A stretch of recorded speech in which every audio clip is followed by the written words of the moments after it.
So, hey everybody, time now for another Feature Friday. So, quite often I get asked which conferences TRM goes to throughout the year.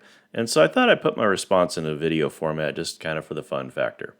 So, it's not an exhaustive list. We're not going to tell you every show that we go to, but it's a good list for you to plan your year with. So, let's take a look at a few of them.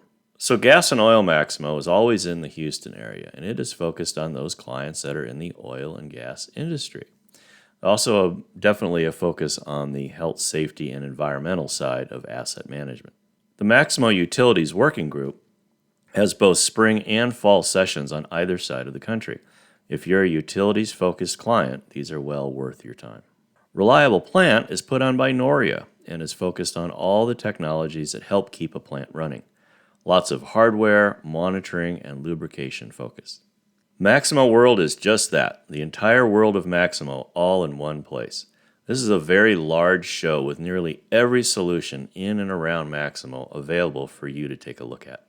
SMRP is focused on the reliability of equipment and the tools available to discover and analyze the situation that you're in. The presentations at SMRP are very practical. IMC is a very large conference as well, with definitely an international focus. There you will find rooms full of maintenance professionals whose brains you can pick.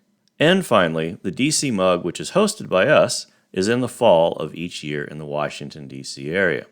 This is a one-day event with the topics for this year being around upgrading to Application Suite.